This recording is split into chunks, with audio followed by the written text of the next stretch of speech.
I'm Michael King, the second vice chair of Section 12, and I'm going to introduce the speaker at the seminar series we've got this year. The speaker today is John Davies, and we tried to have the seminar yesterday, but there were some technical difficulties, so I'm glad that people were able to log in today and join it. So in introducing John, I'd like to mention that you'll probably notice he's got a British accent. He got UC London for his PhD, but he spent early part of his career was in material science. But later he got involved in Intel and was later vice president Intel, formed the World Ahead group, and was involved primarily with establishing, or a lot of it, traveling to 112 different countries, I believe, and doing a lot of work on setting up internet and broadband throughout the world. So the seminar today will include a couple of aspects. He will talk about initially his work, programs across industry, government, UN agencies, improving education, healthcare, and internet worldwide. And later, the second half, we'll have what is happening today in Puerto Connect to the United States. And so that'll be from the Connected Nation. So you'll see there are two speakers here, and John will start off. And we will be recording this. It will be posted on the NAE website for members, both the audio and probably the presentation as well. So without further ado, I'd like to welcome John. Okay. Thank you, Michael. Can we do a screen share now?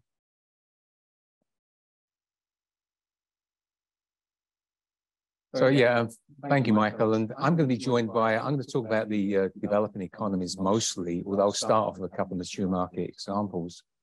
And Tom Ferree is the CEO of Connected Nation. I sit on their board, and they're a nonprofit, been in business for 20 years, and probably know a tremendous amount about what's happening in USA. And I thought, as well as talking about emerging markets in the past, let's talk about what's happening in the USA right now, because there's so much money there and so much focus there in the infrastructure and what happens with the FCC and several other areas. And Tom's the best speaker I know to speak about that. So I'm delighted that Tom's sharing. So let's go to the first slide. In Intel, I ran the program called World Ahead from the early 2000s. So I retired in 2016. And we really had, for that 12 years, a lot of programs came together, I'd say very, very nicely. And I was privileged actually to be part of it and leading this team. But what happened is we had a charter to reach everyone on the planet. And we had, very fortunate to have Craig Barrett as a mentor. Craig was the Intel chairman. He was the chair of UN GAID, so Global Alliance for Information Development. He's also an NAE member. And he's also, if you look at the very first page of the donation people to NAE, and the very big donations, Craig's on that first page. He's on the Abraham Lincoln group. So there's a few on that page, and he's one of them. So I had him as a mentor on this and helped me tremendously. Intel had a philanthropy engine that was about 100 million a year, and it was all spent on education. And in that process, we would train teachers. We did this, Microsoft did this, train the trainer, and we reached about 15 million teachers on the education side. We had STEM events that would reach across the world. Many countries would participate. It would touch about 7 million children a year. And we had PC donations. Craig was behind those, but we used those for catalysts. I used them not as a donation, but to start off certain programs. And I'm going to show you one or two of those that they catalyzed for not just donating PCs, but using them to change, completely transform education or healthcare or small business in the country. And because that focused on the education and philanthropy, that gave us access to the ministers of education all around the world. From 2009 at forming, I was also fortunate enough to become one of the founding members of the Broadband Commission. And that gave us some tremendous access to the telecom regulators and to the IT ministers. And I'll show you a couple of examples there of where this proved really valuable. We had a budget. So I could go to Education World Forum in London, where often 70, 80 ministers of education were there, become the prime sponsor of that, the industry sponsor. You get to speak at the plenary keynote to the 70, 80 ministers of education that were there. At the same time, the budget was used for telecom region events. We'd attend Telecom World, we'd go to the regulators' events, you could pay for the lunch, and you was a captive speaker there. And it got you the access to talk to the decision makers. As a product company, Intel made some target platforms. We had some low-cost PCs, rugged, built for kids. I'll show you a couple of examples of those. And we had biz dev managers, which were like almost our biz development salespeople in the front countries all around the world. And their job was to work with governments, industry, NDOs. They were commissioned. And they got paid more if they created programs for digital divide. That was in their pay plan, and I helped put it in their pay plan. And what that drove for us is about every year, different types of these. I'll share some of them with you, about 100 different digital divide programs a year in different countries or regions or cities or towns for about 12 years. So that drove a lot of these programs, and the biz dev people led those. So next slide. The first one where we really cut our teeth on, frankly, was there was a program, not developing country, but it's the first one I saw, was UK Home Computing Initiative. We'll call it HCI. And this started over 20 years ago, 2001. Tony Blair's, the Prime Minister's envoy was a gentleman named Andrew Pinder. And Andrew wanted to put all of the government services online. They did that 2001. What they realized very quickly, I say quickly, over a couple of years, is people wasn't accessing those services. So in 2004, one of the members of the House of Lords was also the chairman of the Confederation of British Industries. His name was Digby Jones. And he passed a law in Parliament that would allow people to buy, not businesses, but citizens for their homes, much reduced cost computers. So you could buy it pre-tax, pre-VAT, and pre-national insurance. Think of that as the social security plus the medical that they pay. So over 11% they pay in the UK. You could buy that pre-tax, pre-VAT, pre-national insurance. And it also meant that the businesses, which were, would be executing these programs, were interested because they didn't pay their 11% national insurance on that piece of the salary that went to the computer. So they could save big companies hundreds of thousands or more dollars. And so that 50% savings was implemented very quickly. And what we realized, looking at this from an Intel point of view, seeing what was sold there, is that the uptake was rather small. It really didn't move that quickly. And it was complex, and it was via employer payroll. The employer payroll part of it was the complex part. So what happened is between 2004, 2008, which was the 5-year duration of that program, Intel and the industry worked together to commercialize this program, train the business, train the channels, show the people what computers they could get, help them with the forms, because remember, these wasn't online. So they'd have to take it to payroll and get the salary deduction. And over this 5 years, the household PC penetration, it was just for households, employees, it went from about 48% to 72%. That would have taken a lot more than 5 years to make that penetration. And we also was able to, lots of conversations on this, how do you help the people that don't have jobs, the very low incomes that can't afford in this and can't afford the broadbands necessarily? And so we was able to put these computers actually in, give the money to a charity and have them charged with putting the computers in low-income housing estates. And I went around to see some of these. And I was shocked when I went to one in Hackney, actually. It was 2 blocks away from where I grew up in subsidized housing. So it was kind of nice to, in 1 minute you're in number 10 Downing Street meeting Tony Blair's staff, and a few minutes later you're in low-income subsidized housing where you grew up, giving out computers to the, the community centers there. It's kind of interesting. So what we learned from this was government and industry, neither one could do it alone. You learned that you needed devices, you needed content, you needed broadband, and broadband was a lot big piece of these bundles, and you had to be trained on how to use this. And a lot of this was basically, first of all, how can you actually buy this in this process? And how can you use these? And the inclusion point was key as well. So those were the learnings that we got from this program. Next, so the next one that I think was very profound, on the UK one, by the way, very quickly, there was about 15 different countries in Europe jumped in and did programs similar, but much, much smaller programs. And so we had a number of these that just formed out of the UK one. It became almost a national pride. So next one is a school program done in Portugal. This one was remarkable in its speed. I went to a place called Castelo Branco in Portugal in the mountains, and we'd equipped a school there, the local team, with an e-classroom. Teachers had PCs, they've been for Intel Teach, they've been trained. Every child had a PC, our classmate PCs. There was connectivity, there was content, there was training. And I thought this is a very nice demonstration. Well, within 24 hours, we got feedback that the telecom regulator, Mario Franco, and the local PC integrator there, JP Sacuto, was interested in doing this for Portugal. I was stunned.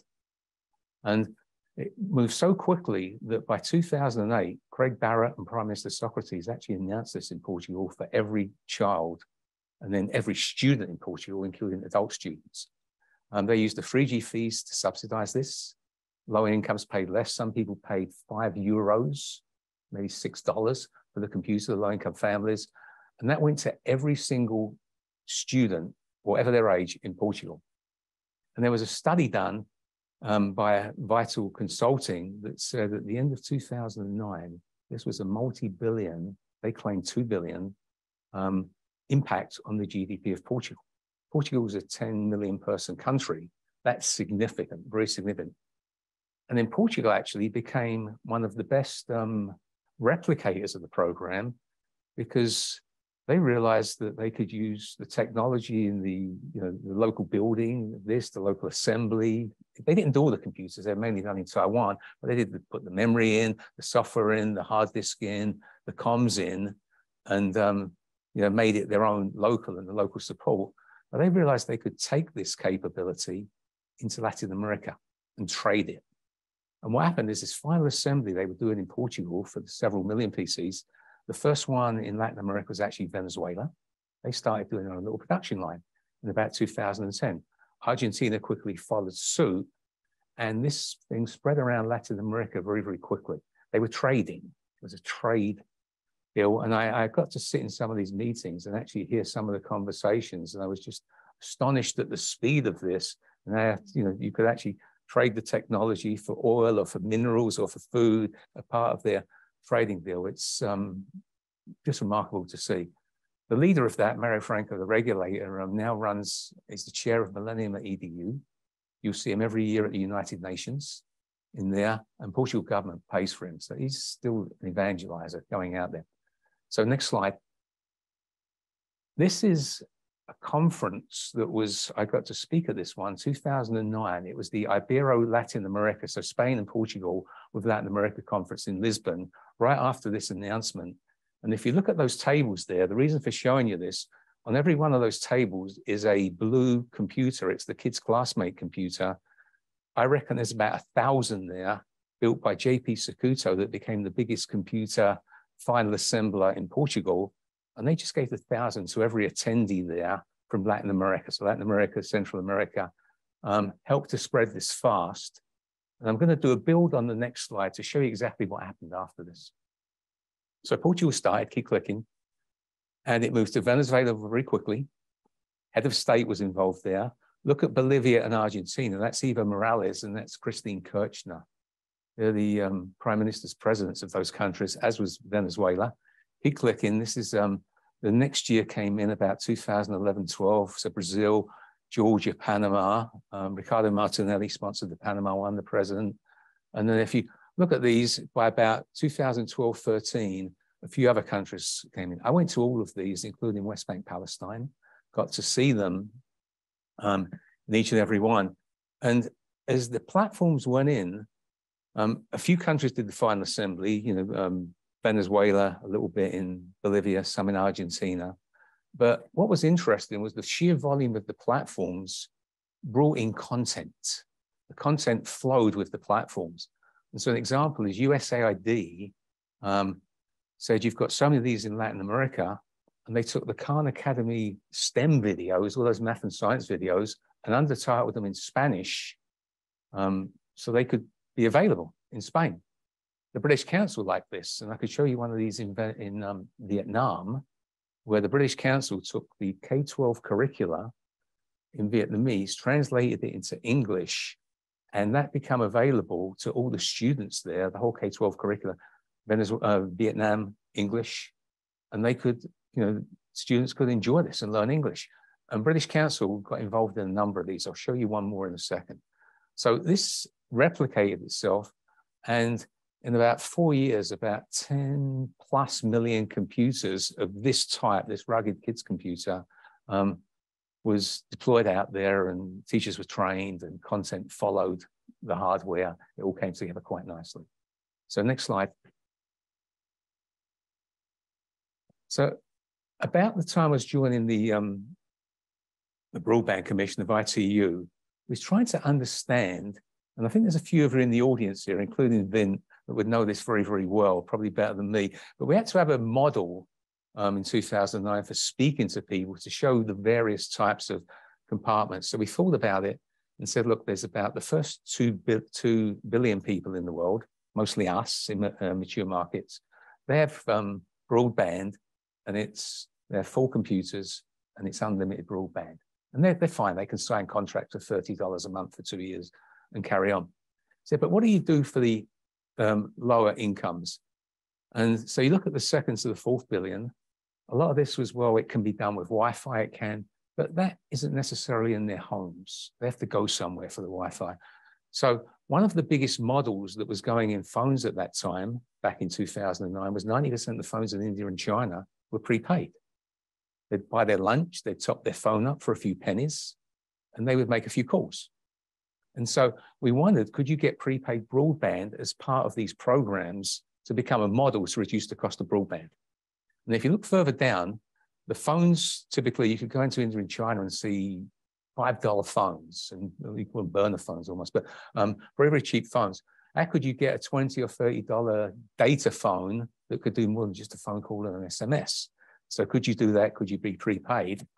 And then we also realized that beyond the phones, there was going to be a lot of shared. People just couldn't have a device. You'd share it. There's community centers in there. How could they service the local community? And the word USF is Universal Service Fund. It's the tax we all pay on our phone bills, the 3% tax that many countries pay. And that is there so the people that can afford the phone bill actually use it to subsidize. AT&T's done this, I think, since the 70s, about the 70s. And it subsidizes the rural areas that are very hard to reach. They're much more expensive. And so there's a lot of money that goes around in US, but in many countries. And we said, we'll try and target that with USF and see if that one runs. Next slide. So along came the ITU Broadband Commission, we was part of this, and they had the Charter of Broadband for All. It was UN government leaders, industries, NGOs, development banks. We all sat on there. There's about 30 of us at the beginning. And it gave access, from my perspective, gave access to the telecom world, the regulators event. One of our co-chairs was the Director General of UNESCO, Irene Bokova. And so she would bring us into the UNESCO Education Week. We talked to all the education ambassadors in Paris a couple of times a year. And so with the Broadband Commission, tried to work with them to how you bring low-cost prepaid broadband into developing countries, get them behind that, get them interested, to try and help expand the Universal Service Fund, that phone tax for inclusion. And probably the biggest aha that I came across was in the first regional USF meeting ITU telecom regulator meeting I attended, was a report. And it had one piece of it that just jumped out at me. It said, around the world, 90 countries collect this tax of the universal service. And oh, by the way, about 10% of those actually spend it on digital divide. And that was a big aha moment in there. and spent a while trying to understand why, what happens there. I talked to a few regulators. And what you realize is a lot of that money didn't necessarily go into the telco process. It went to the Minister of Finance that used it to subsidize fuel and sugar and the budget. So what we tried to do with this was work with the telecom regulators that were collecting the spectrum fees, collecting the Universal Service Fund, speak with them and see how some of that could be used for digital divide programs. And so that really was, I think, a major breakthrough in the developing markets. So next slide. So here's an example. I'll give you 3 or 4 examples of where this comes in. This will cover the prepaid. It will cover the Universal Service Fund for subsidizing. And it's an example in Senegal. This one took place in 2013. And in Senegal, a Minister of Education came to us, a local team, and said, look, we have 45,000 students eligible every year to go to university, and a small fraction of that can actually get there because we don't have the capacity. But 5% of the people there have laptops in the students, so we can't exactly go online. And I said, help us do this. And by the way, we think the biggest problem is the cost of your chips and the cost of your computers. And so we looked at this and said, okay, give us a chance to understand all of the cost pieces and see what happens. Well, the first one was they were right. There was expensive computers going there, $500 computers. And when we tried to talk to our customers who were supplying the computers about why they didn't have the cheaper computers there, why can't you bring in 5,000 for the back to school, back to university? They looked at me and laughed and said, look, there's a 30% duty on these. And if I bring 5,000 computers here and I sell 200 of them, I've paid 30% duty. I'm out of a job. I can't do this. So one of the first pressure points was look at that duty. You're not selling many anyway. And the Minister of Finance actually waived that. That was waived. And I was surprised that that was part of the success there. Then you look to the broadband. So along with that came the much cheaper consumer computers, and our customers could take a chance of putting a big inventory in, to have a big burst inventory, and not worry about, I paid all this duty and I can't get my computers anywhere else and get my money back. So the two of them went hand in glove. Then broadband, there was a small amount of campus Wi-Fi. Part of this program was to use the USF funds and put it on campuses, but also the telecom there, one of the Francophone telecoms was Orange, French company. They exist, I think, in about 14 of the Francophone countries in Africa. And they agreed to do a prepaid 3G with a dongle, provide that very cheaply, so that off campus, the students, the ones that wasn't on campus, and the ones they wanted to get online, could actually, if they couldn't get Wi-Fi, they had their own dongle and they could buy 500 megabytes of download for a few pennies equivalent. And that grew over time. And then the USF was used as a subsidy. And so the lowest income people could get that subsidy. And then the one that shocked me, along with this, was the financing. Students were trying to get loans. They couldn't get them from the banks. You'd have 20% interest rates. And what happened is World Bank came in and did a loan guarantee fund right behind the banks. Condition, banks lend to all students, make it available. They lend at market rate, not at very high interest rates. And you can't refuse anyone that has a reasonable possibility here. And they also allowed, this was the Senegal government, the scholarship funds of the students going to university to be used towards collateral when you're getting the loan for the computers. And so in this, if you looked at the number of students in 2013, in the virtual university, there was 2,000 dialing in. In 2 years, it was 17,000. I think it's a decade's work done in about 2 years from this. And if you look at the online use on campus, this is a Senegal government report, went from about 5% to 50% in 2 years. I think that's a decade's worth of progress done in 2 years. And along came the curricula. Obviously, it was needed. That was before. Many people would jump in. British Council, you can learn English, Khan Academy videos, many other sort of, I'd say, extra content came along, and people were chasing that program. That program then went to other French-speaking countries in Africa. The next one was Cote d'Ivoire and a few others. So that moved along quite quickly. Okay, let's look at next slide. Here's a few areas of USF and spectrum fee that actually subsidized. I showed you Portugal. We've talked about Senegal. I'm going to get to India.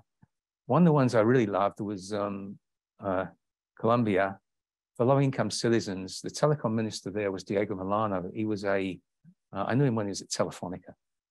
And he became the telecom minister under President Uribe. And he had a number of breakfasts with him, and he picked my brain for the best ideas. And then he said, I'm going to do some of this, but I'm going to do it exactly my way in Colombia. And so his first move was to use an auction fee. He bought 1 million tablets, and there was no Intel CPUs in those tablets. We were just in the servers, the lowest price ones he could get. Was training people, get content on them, and aim them at the Class D Colombians. So from an income point of view, A, B, C, D, E, D is way down in the income spectrum. It's the low part of the income spectrum. And he did 1 million tablets in there very quickly. It meant that the Class D Colombians went from 5% PC penetration to well over 40% PC tablet penetration, and there was subsidized internet very, very quickly. And he had a structure in place for doing some technical support as well along the way, and some training. He picked Intel's brains for a number of that, and I think he did a beautiful job of taking those in there. So there's a number of them. I want to show you one more in USF. So next slide. This was one where I felt at times, how does Intel have the gall to go and get regulators together and tell them what to do with the funds that they're receiving? I often felt kind of tenuous trying to do this, but we was running one of these USF events in Latin America, in Africa, and in Asia every year. So 3 events a year. This is the one in South Africa. It wasn't on the boat, it was in a hotel. There's a lovely Google video preface on this. Then you can just do John Davies World Ahead or Intel, and it will pop up in the YouTubes. But the interesting piece about this one is the first speaker there was the South African regulator, and he stood up in front of about 15 other telecom regulators there and said, I'm using these fees to do 7,000 hotspots a year. They're going to go in the health clinics, the small government buildings, near the schools, any kind of pivot points that we can get internet access. I'm going to do that each year. So by the second morning, as we was doing the wrap up, and every country talks about their plans, because this was about plans, about 7 of the other countries said, and I'm going to do something like this too. So one leader spread it to several others for an event like this, about 3 of those a year. So that spread quite nicely. Next slide. It was the toughest one. What do you do with the bottom of the pyramid? The 6th and 7th billion. I realize that's the 8th billion now, but at the time, what do you do there? And then there was a program in India that just caught our eye. We were part of the training of this. And in Kerala State, they had a pilot there, which had 200 village service centers, and the industry, Intel and others, did the training. And each center was operated by 2 ladies. They had 4 PCs typically. They had a scanner, they had internet, scanning the fax, and they became agents. The government funded this initially, and we did the training, but they became agents. There was a business agent. You can do your bill paying, you can do money transfers, you get microloan financing as a business agent. They became government agents. I want to register births. I want to register benefits. I want to sign up for my 100 days work guarantee that they have in India. And so the government also had some funding for them to cover the cost of this. The villagers could rent time. And one of these ladies were earning $100 to $150 a week. They showed us some of the numbers, and the Indian government took this aside and said, this is working very well. So they sent out a tender, I think about 2015, for 10,000 village service centers to do exactly this, to take these services to the bottom of the pyramid. And it was a sustainable business. So when the government check was gone and the setup, this was a sustainable business that ran itself. And I saw this adopted in Bangladesh. I sat on the board with Mohammed Yunus at Grameen Intel Social Business. They did it there. I remember a minister in Kenya was telling us they're doing this in East Africa and different places. So I think this is a fledgling area. I haven't quite kept my finger on the pulse of this, but I was very optimistic about how this one would turn out afterwards, because it really was reaching the bottom of the pyramid in a service shared way. Let me do one more slide and just wrap up. I'll hand over to Tom then. So here's the successful program characteristics over this. Had to be a benefit to the local community. You couldn't force this on a local community. They had to want it. They had to see what's in it for me. Government industry, neither could do it alone. Development banks, NGOs. You had to have a local champion, a mayor, a minister. You saw some heads of state there, a government, a telco regulator. You needed the pieces. I need to connect. I need a device. I need content. We need to be trained on the process and how to use this. The teacher has to stand up in front of the classroom and train. So you need all those pieces. You had to, like in the Senegal example, look at the pathways to reduce cost and reach the most people. That was the kind of inclusive side. When they moved quickly, these programs went beautifully. When they dragged out for 4 and 5 years, very little happened. It was a waste of time for everyone. But the ones that moved quickly just spread beautifully. And if they were self-sustaining, that made a big difference as well. When the government check had run out, or the subsidies had run out, or the industry charity had run out, if the program was self-sustaining, had a benefit to people, a business model behind it, those were the ones that seemed to do much better than the others who tended to die on the vine. So with that, I'll hand it over to Tom, and Tom can tell us what's going on in the US right now. Yeah, well, thank you, John. It's a pleasure to be with all the members today, and certainly to join you. And while that's a hard act to follow, I would suggest that there's probably not a better time to be excited about what's happening in domestic U.S. here on similar fronts. You can quickly see why we covet our access to John and his many years of experience in the different contexts. I'm going to take you through just a little bit about what's, to kind of drill down into the specifics of what's going on here in the United States. As I mentioned, it's hard to think of a bigger time for broadband to address the chronic digital divide here in the States, and in very similar fashion. I'll take you just through a little bit of a top of the wave kind of treatment to this, but it'll hopefully give you an impression of how it's being tackled currently, and maybe even some insights into some errors in the past that have informed kind of the game plan for today, albeit much smaller scale than what we're experiencing right now. So if we could go to the next slide. Connected Nation, obviously driven by a mission that is centered on the premise of individual and geographic empowerment using technology, really as that main lever. Obviously, the digital divide has many expressions. It's easy to find the geographic expression where the networks don't exist, but then of course, in areas where you would think there would be abundance, there's often desert. And so we seek to really define the digital divide in a multitude of ways, and really work as hyper-local as possible to fashion the right implements and the right intervention points to make the difference. So again, we like to address the digital divide no matter where you start or where you live. Technology should not be the impediment to you an opportunity. Go to the next slide. To begin to put measure on this, and this is somewhat evasive because there are many. There's a lot of debate that goes around defining the problem. Again, it can be measured in a complete access metric. It can be measured in an adoption, and then it can be measured in an optimization of use or digital skills. And so when we do a big mashup, what we've come to define, and I think general consensus around that more aggregate number, is about an affliction that impacts about 42 million Americans. And as I mentioned, it has various expressions of it. So as we look at it, it obviously disproportionately impacts our low-income households across the U.S. 16 million is estimated to be the impact of school-aged children. Another 10% of rural residents wrestle with it. 13% of the Native American tribal residents contend with this issue. And then something that I think really confronted a lot of Americans, especially as the pandemic sent all of us home, and really challenged our ability to transact and work, not just socially, but professionally. About a third of folks are estimated to have suboptimal or lack of requisite skills necessary to conduct work and transact online.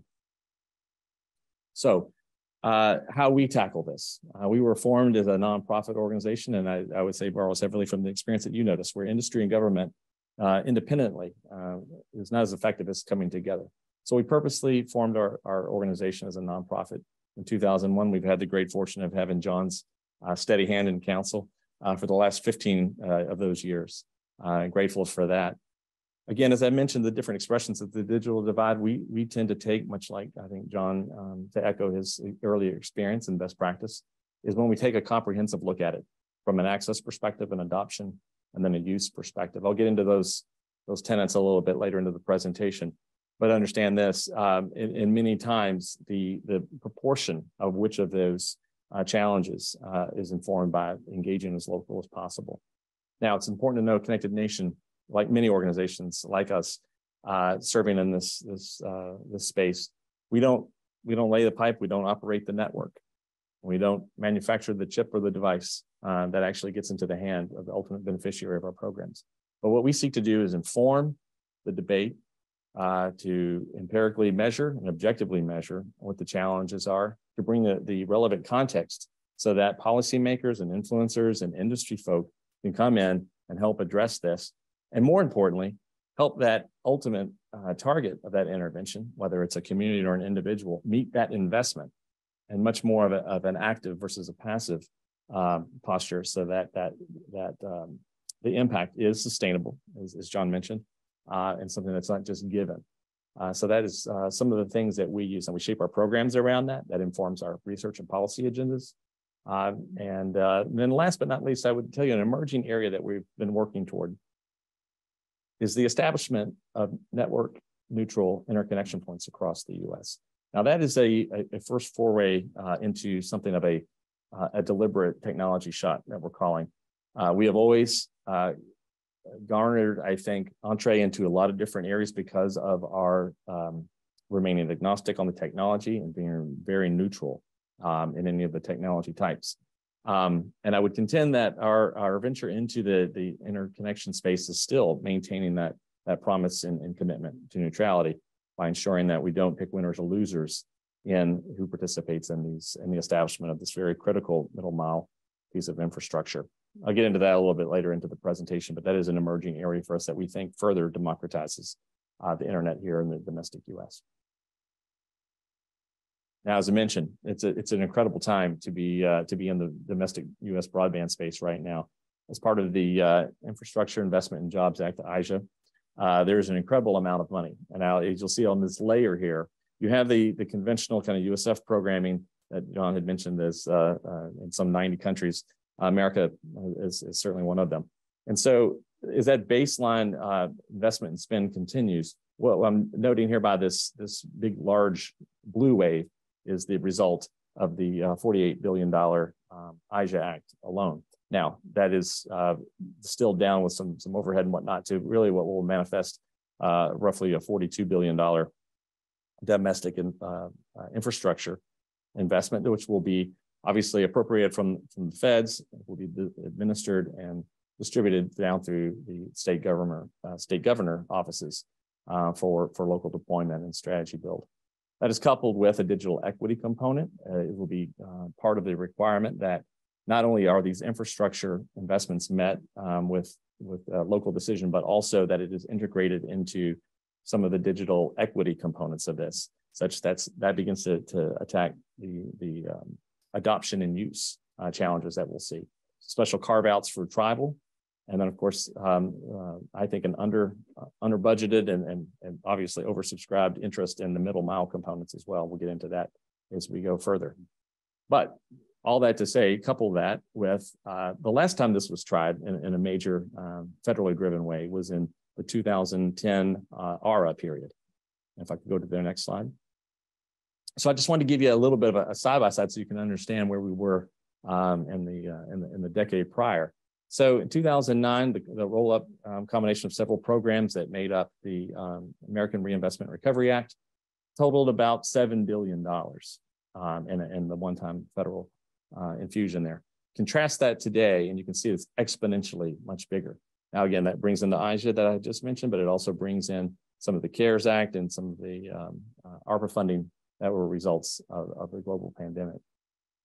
Again, I think what we were targeting a decade ago was something of a $90 million, or excuse me, a 90 million impact on the digital divide. Contrast that today with a 42 million. Well, smaller, I would say it's probably a more expensive and more chronic target to shoot at. I think one of the greatest things that we enjoy today that we did not have a decade or so ago was the many years of experience, the program rode under the wheels, as it were, and now data. That was something that confronted organizations like mine, as well as many state and federal lawmakers and policymakers, was being able to more empirically and objectively measure what our challenges were. There have been a lot of methodologies, a lot of trials and things that have, I think, brought a sharper edge to that. None the least of which is now the FCC requirement for service providers to begin to report availability. And we've seen a great evolution, and even in that methodology that has endeavored to drive lower and more granular depictions of where the networks are and where they are not.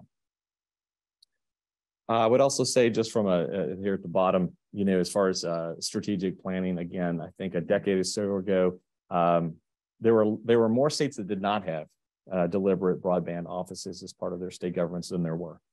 You contrast that with today, and I believe now at this point, every state not only has a broadband development office set up to obviously take advantage of this incredible era of federal investment, but now they also, many of them have had them since a decade or so ago. So they've really grown in years of experience. They've grown in a body of work that is hyper locally informed.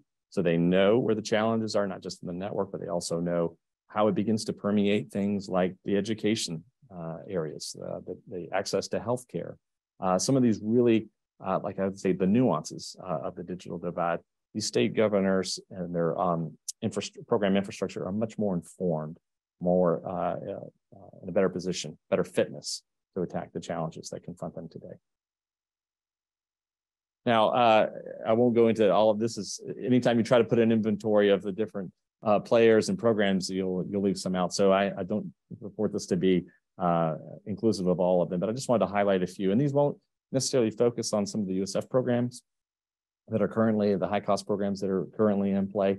But I wanted to bifurcate these and do a little bit of tribute to what John had represented on the international stage. Domestically, I would just point to a few. From a government perspective, and I would also caveat to say this is mainly government to constituent, or government to citizen in its target, at least on the government side. So this is not those that go directly to subsidized provider build out or things of that variety. So these are benefits that kind of work on the some of the adoption or access to infrastructures or devices or whatnot. FCC USAC to great government partners in helping attack the domestic digital divide. Programs through the Lifeline. Many of you are familiar with that. The emergency broadband benefit was a construct that came about because of COVID. That has since ended and has transitioned now into the ACP, the Affordable Connectivity Program. It wouldn't be government if we didn't have a lot of acronyms, John, of course. That's right. That's right. Emergency Connectivity Fund, another one that's specialized toward getting students connected, something that was a chronic pain point during the pandemic. We've also seen interesting emergences from groups like the Federal Reserve, our central bank system, that has begun to recognize digital inclusion projects as eligible under the Community Reinvestment Act. We are very proud of a partnership that we've started now with Alliant Credit Union. They are the largest, I believe, the largest online only credit union in the country. And they understand, obviously, key and essential to their business model is driving deeper adoption of online banking and online services from a financial perspective. And they see Connected Nation and others like us as great surrogates to help advance not only digital literacy of the citizenry, but potential customers down the line. As we look at industry, a couple of other programs, as I mentioned, that serve as go-betweens, the surrogates for access to federal subsidy programs. Access from AT&T. These are largely ACP program partners. Spectrum Internet Assist, Comcast Internet Essentials predated some of the ACP programming. And actually, some of these have delved into even device counterparts to not just access to the service at a low cost or subsidized rate. Other things that begin to work on other aspects of the digital divide, I would say from a digital skills, homework gap programs, PCs for People. This is an organization started out on the device side, but also now have rounded out their offerings to be access to low-cost services as well as some of the digital training aspects of this. We had mentioned No Child Left Offline. Computers for Kids was our first one-to-one endeavor back in 2004, where we were taking decommissioned computers and tablets from state government, working with the correctional systems to rehabilitate the devices and to scrub them and make them ready for deployment to children and citizens that were from low income or challenged areas. There's a number of these others. I won't spend too much time on them. The Sprint 1 million to the T-Mobile project is part of that transition into T-Mobile, an area that focused into the K-12 student base that wrestled with the digital divide. And finally, Digital Works is a workforce program that we started at Connected Nation, initially training folks in remote areas that could begin to access employment options that were telework based. This predated COVID, so it was somewhat novel when we started this in the early 2010s. Has now become a commonplace, but nonetheless, an area that offers employment opportunities where brick and mortar employment options are rather scarce. This has had a unique application, I would add, in some of the areas like military spouses who are by their nature have a very transient lifestyle. The great thing about a telework job in that instance is it offers the flexibility that is required by an active duty service family member, as well as some of the transient nature of where they venture in support of their loved one that is on active deployment. Go to our next slide if we could. Now, the few things I want to leave you, I have 3 more slides just to give you insight, and then I would encourage you to reach out to us or John, and we can give you additional detail. But I mentioned experience and data are going to be 2 major implements that make the difference between where we were a decade ago and where we are now in making meaningful use of this incredible investment. Data. If we go back to some of the earliest ways that we used to depict broadband, and I would tell you that this was before the FCC required or even really compelled individual providers to report where their networks were and were not. We were some of the first groups that endeavored to do that back in the early 2000s. And now this 2007, though, is a depiction of how we used to go about this. And this would be census block reporting. The FCC for a long time relied on census block reporting, which doesn't sound like that would be a really bad increment of measure if you're in a very population dense metropolitan area where those census blocks tend to be very, very small. And therefore, if service was rendered to any facility inside a census block, the whole census block was considered served. Where that became problematic is as you went more rural, where obviously the digital divide was much more prevalent. Census block could be huge. It could be 100 square miles. And if one resident received service inside a census block, the whole census block was considered served. So it much overstated where service was and where it wasn't. And then, of course, then the only way that you could challenge that or contest that was to get as local as possible. The more local you get, sometimes the more expensive it gets. So data acquisition was always a challenge. In response to that, we began to develop, and not just Connected Nation, several others began to look at, well, how can we begin to accept census block reporting, but then understand what census blocks need to be further investigated. And I gave rise to some confidence ratings. And there were a number of, just as I showed this one here on confidence rating, that would take a census block, understand where's the relative competition or number of active providers versus household density. So all that went into a large calculus that allowed us to determine which census blocks would require further investigation, which ones we could kind of accept on face value. And so there again, and that's just one example of folks that really tried to begin to tackle the limitations that were associated with true census block reporting.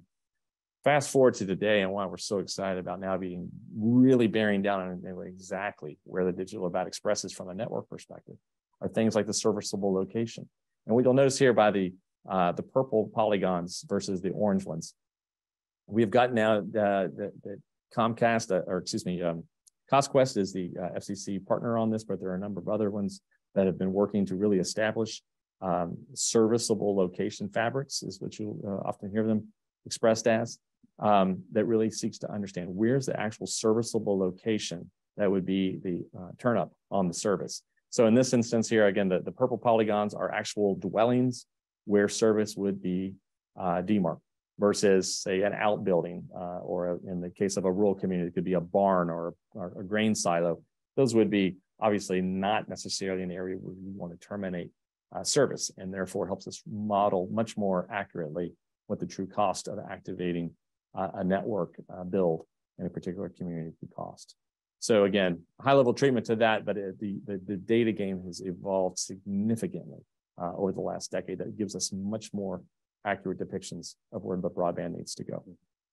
I'll wrap up. I'm getting our time signal here, and we'll leave some time for Q&A. If I could go to our next. This is another example of some of the things that we're doing to really drive the data game.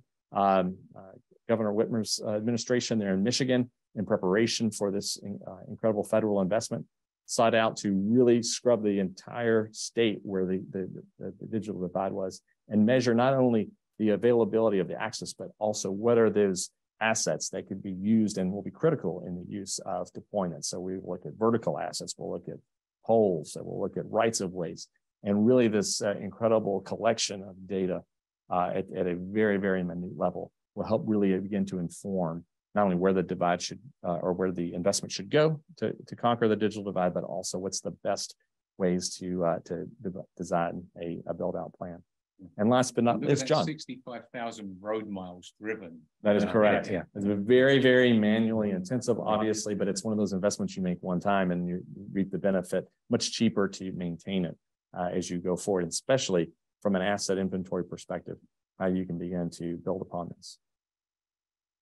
Our last slide, I mentioned the advent of a renewed focus on network neutral interconnection points. I had the good pleasure, I think, of spending some time with Dr. Cerf here back in the last quarter of last year, where we talked a lot about this. This is an area where I think it will be an incredible opportunity, especially using some of this IJA money, to not only focus on the last mile areas of fiber builds, but also how do we begin to establish these network neutral interconnection points in areas that are not confined to the major metropolitan areas? How do we begin to truly take the networks out to these what we'll call in-tier marketplaces? That by serving as network neutral connection points, you'll begin to aggregate greater density of viable service providers. You'll also be able to bring in the content providers and other areas that begin to make the internet work faster.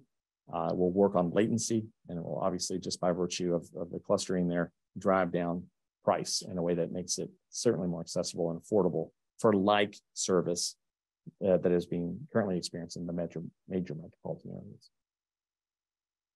John? Question? Yeah.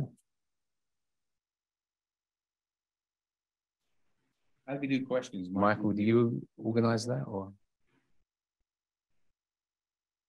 You're muted. I think we're open for questions now, yeah? Michael, you're muted. There you go. It's Vince Cerf. You can't see me because I'm just recovering from some surgery this morning, and I'm not really presentable. But first of all, both of these presentations are fabulous. They're concrete. They show results of real action, and they paint a picture for what others could do. So I put in the chat a request to make this both of your presentations publicly available, and I sincerely hope we can do that. There are lots of people who care a great deal about what you've been working on, and they will learn a lot from your successes. So I hope we can do that. There were one or two little typos. You got a yes from both of us, Vin. Yes. Yeah. Great. Good. You can't see the thumbs up. It was an 8. That's great. There were one or two little typos that I thought were almost amusing. There was no child left online instead of no child left offline. So I thought maybe that could be corrected. Although there are frankly some people who would prefer that kids are not online. So, you know, it could be that you're speaking to different audiences. All right.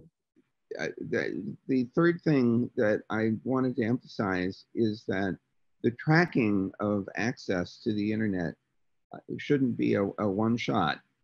We really need to track how well we're doing and whether or not we are doing it in a sustainable way. So figuring out how to do low cost or lower cost tracking of where internet is available and what performance it's producing, not only speed, but latencies and jitter and other kinds of measures. We need to keep doing that in order to figure out how well we succeeded in spending our $42 billion over time. So I'd like to encourage that, especially on the Connected Nation side. I know you've worked hard to try to improve the measurement and quality of the data that we get. So I'm sorry to just go on and on. It's not really a question. It's just congratulations for a really great pair of presentations. So we have a request for you, Vin. I think you'd like to enlist your brain and your contacts to enhance what's going on. I know you do that. You're clearly a leader in it, but you know, there's some, you can help us a little bit as well.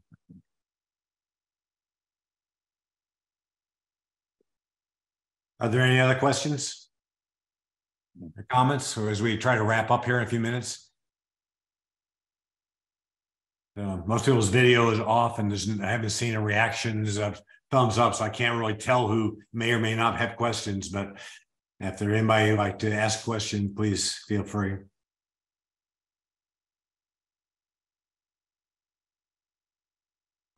It's Vince Cerf again, just because an open mic is a big invitation.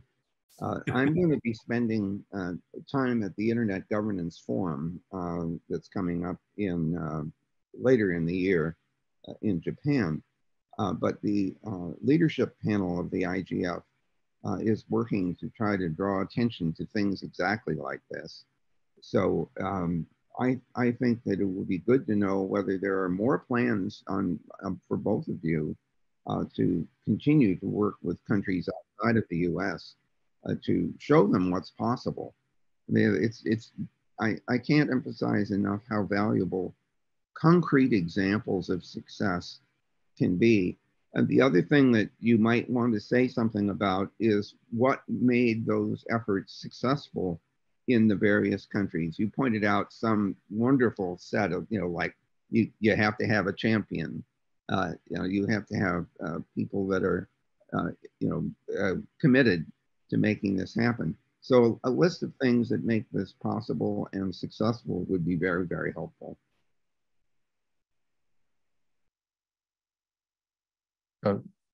I think we'd like to follow up with you offline on this one, Vince. Spend a little bit of time there, and very happy to take you up on this. Please do. I'll put. Everybody knows my email. I'm afraid I know that because I get a lot of it. I know you will.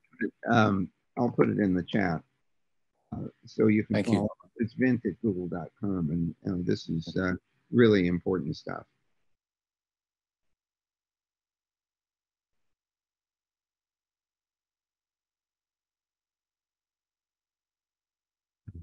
Thank you all for your participation, and I think that Greg will post both the audio and the presentation on the website in the next day or so, and he'll work on putting some of it available publicly, I believe.